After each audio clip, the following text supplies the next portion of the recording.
अस्सलाम वालेकुम जी। पार्लियामेंट में प्रोसीजर ऑफ कोर्ट के हवाले से, सुप्रीम कोर्ट के हवाले से जो लेजिस्लेशन की जा रही है, ये हमारे गुज़श्ता वीलॉग का हिस्सा थी और उस वक्त तक ये बात सामने आई थी। सिर्फ जो ministry of law and justice ने जो मुसवदा दिया था उसमें सिर्फ ये चीज़ थी, जो तरमीम पेश की गई थी कि सो मोटो का इख्तियार चीफ जस्टिस ऑफ पाकिस्तान से लेकर 3 रुकनी कमेटी को दिया जा रहा है, जो कि 3 सीनियर मोस्ट जजेस पर मुश्तमिल होगी ऑफ द सुप्रीम कोर्ट।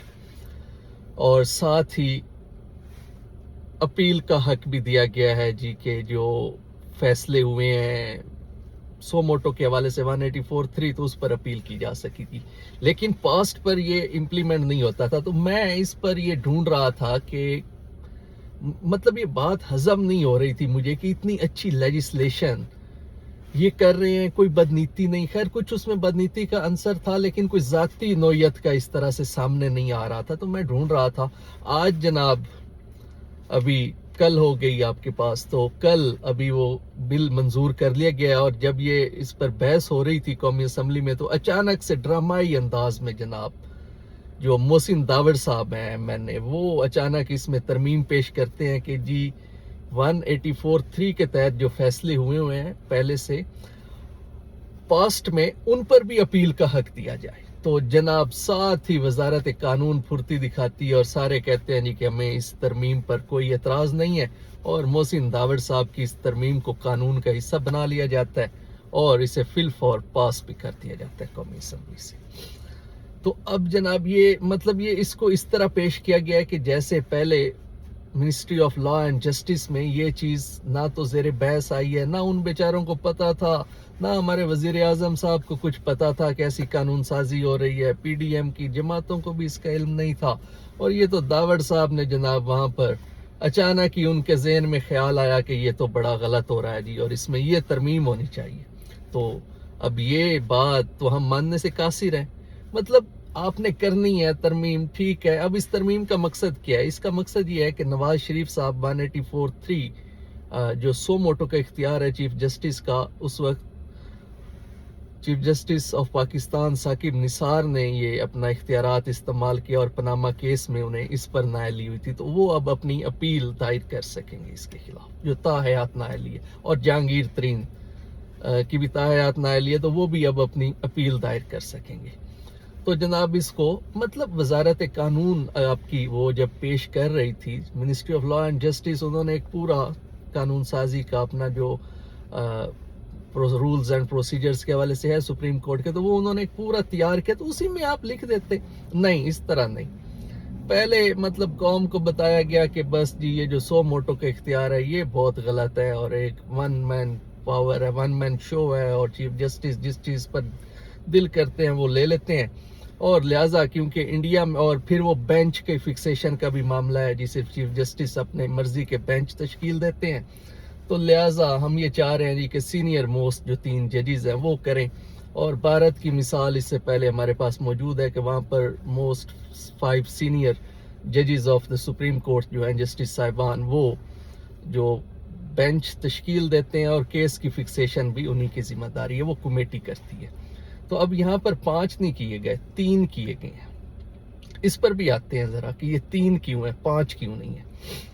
अच्छा, तो जी वो उस पर कानून साजी कर रहे हैं, और सब जो जितने भी लॉयर्स थे तो सब ने कहा जी कि बहुत ज़बरदस्त ये कानून साजी है और इस पर तो कोई भी एतराज़ नहीं कर सकता। सिर्फ वक्त पर एतराज़ किया जा रहा था तब तक, कल तक जब ये पेश किया गया और फिर कमेटी के सपुर्द किया गया कानून और इंसाफ की वहाँ पर बहस के लिए, तो उस वक्त तक सिर्फ ये बात हमारे सामने थी कि जनाब कोई अच्छी तरमीम है लेकिन गलत वक्त पर करके तो हुकूमत इसको मुतनाज़ बनाई जा रही है, लेकिन इसमें कोई पर्सनल एजेंडा इस हद तक नहीं है। तो अब पर्सनल एजेंडा भी सामने आ गया। अब 3 क्यों और 5 क्यों नहीं? तो ये बात भी बड़ी दिलचस्प है, क्योंकि अब इस कानून के तहत जो अब अगर ये कानून मंजूर होता है, सेनेट से पास होता है और प्रेसिडेंट ऑफ पाकिस्तान भी इसकी मंजूरी दे देते हैं, वो वापस इसको रेफर नहीं करते हैं नज़रसानी के लिए, तो 30 दिन के अंदर ये अपील दायर कर सकते हैं जो माजी में जो केसेस आए हैं 184(3 के उस हवाले से। तो जहांगीर तरीन साहब और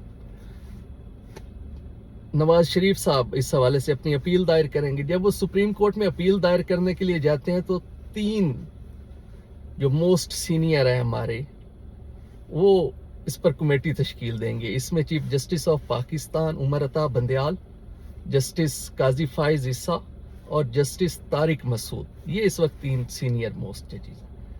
और अगर इसमें जो एक जजेस की अप्रोच है वो देखी जाए तो इसमें 2-1 बन रहा है अब, क्योंकि जस्टिस तारिक मसूद और जस्टिस काजी फाइज ईसा ये ज़रा हम ख्याल जजेस तस्वुर किए जाते हैं, और ये एक पैनल या एक जो ग्रुपिंग है सुप्रीम कोर्ट में, अब तो वाज़ेह हो गई ग्रुपिंग, तो ये एक ग्रुप का हिस्सा है, ये एक हम ख्याल 2 जजेस हैं। और फिर इस जो 3 मोस्ट सीनियर हैं इसमें chief justice of Pakistan Umar Ata Bandial एक अकेले रह जाते हैं इस साइड पर। अगर ये 5 पर जाते, क्योंकि अगर आप कर ही रहे थे तो आपने एक प्रेसिडेंट ली ना, कि आपने भारत की मिसाल ली कि जी इंडिया में क्योंकि 5 जजेस की कमेटी करती है तो आप 5 पर चले जाते। लेकिन अगर 5 पर जाते तो फिर ये डिवीजन 3-2 से हो जाती इनके अगेंस्ट, मतलब chief justice of Pakistan Umar Ata Bandial वाले वो साइड भारी हो जाती 3 पर, और ये जस्टिस तारिक मसूद और जस्टिस काजी फाइज ईसा ये 2 जजेस होते। तो बड़े एहतियात से, बड़े ख्याल से अब ये सारी कानून साजी की गई है। खैर अभी देखना है कि सदर पाकिस्तान भी अभी सेनेट में जाना है, सेनेट में भी ज़ाहिर है इस पर शोर शराबा होगा। उसके बाद प्रेसिडेंट ऑफ पाकिस्तान वापस भी भेज सकते हैं, 14 डेज का पीरियड है, 14 डेज तो बहरहाल वो ज़ाया कर सकते हैं, इनके नज़रसानी के लिए वो वापस भेज सकते हैं कि इस पर दोबारा नज़रसानी की जाए। और फिर सुप्रीम कोर्ट भी खैर अभी तक हो सकता है सुप्रीम कोर्ट इस मसले को टेकअप कर ले, और क्योंकि सुप्रीम कोर्ट के पास इख्तियार है कि पार्लियामेंट जो भी कानून साजी करता है अगर वो आइन से मुतसादिम है या मतलब, तो वो उस पर अपनी उसको टेकअप कर सकते हैं, वहाँ पर बहस होगी। फिर देखते हैं कि सुप्रीम कोर्ट इस पर जो रूल्स एंड प्रोसीजर्स के वाले से कानून साजी की गई तो क्या। लेकिन अब तक मतलब मैं काफ़ी परेशान था कि यार क्या हो गया, ये सारे मतलब इतने सीधे, अचानक सबकी नीयतें इतनी साफ हो गई हैं कि एकदम से सुप्रीम कोर्ट का इन्होंने जुडिशल जो मतलब रिफॉर्म्स का कर लिया है फैसला, और अब इंसाफ का बोलबाला होगा जनाब, और अब तो मुल्क में राज होगा इंसाफ का, कानून की हुक्मरानी होगी हर तरफ, और इसमें कोई इनका ज़ाती मफाद नहीं है। तो और ये भी मैं हैरान था कि जब से ये पीडीएम की गवर्नमेंट आई है तो कोई भी लेजिस्लेशन इन्होंने ऐसी तो अभी तक की नहीं है जो इनके ज़ाती, इनके गिर्द मफादात के गिर्द घूमती है, वही करी है। ऐसी तो कोई लेजिस्लेशन नहीं हुई जो इनके मफाद के गिर्द ना घूमती हो। तो ये एक जनरल इन्होंने कर दी जनाब अचानक से। वज़ीर-ए-आज़म पाकिस्तान ने, इनकलाबी तो खैर वो पहले ही भी हैं, हबीब जालिब साहब के शेर तो वो पढ़ते हैं, तो उन्होंने जनाब उनको अवाम का दर्द जागा है और उन्होंने कहा जी कि ये जुडिशल रिफॉर्म्स बहुत ज़रूरी हैं, क्योंकि जिस मुल्क में इंसाफ नहीं होता तो वहाँ तो कुछ भी नहीं होता, और इनमें कोई इनका ज़ाती मफाद नहीं। तो ये अब मेरी परेशानी बहरहाल दूर हो चुकी है कि ज़ाती मसला अब नवाज शरीफ साहब को अपील का हक देना था। इस पर बात की जा सकती है कि उन्हें जिस तरह डिस्क्वालीफाई किया गया, ज़ाहिर है मैं उस वक्त कवर कर रहा था, उस पर मुझे भी मतलब थोड़ा सा है कि मे भी कुछ उनसे अपील के जो राइट्स थे वो उनसे लिए गए हैं, वो उनको नहीं दिए गए, क्योंकि उनका मसला डायरेक्ट सुप्रीम कोर्ट ने टेकअप किया सारा कुछ। ठीक है, उस पर नज़रसानी हो सकती थी, लेकिन आप इसको फिर इतना ड्रामा तो ना बनाएं ना, फिर खुलकर बताएं कि जी ये जहांगीर तरीन साहब हैं, नवाज शरीफ साहब हैं, और उस हवाले से हम ये लेजिस्लेशन कर रहे हैं, तो that's it, okay, no issue.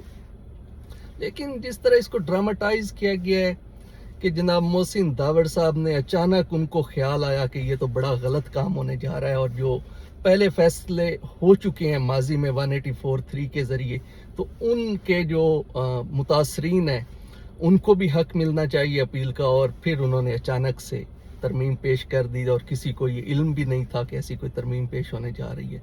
तो जनाब ये है, जब मजाक करते हैं और ये समझते हैं कि जितनी आवाम है हमारी, जितने लोग बैठे हुए हैं वो बिल्कुल बेवकूफ़ हैं, ना समझ है, बेचारों को कुछ पता ही नहीं।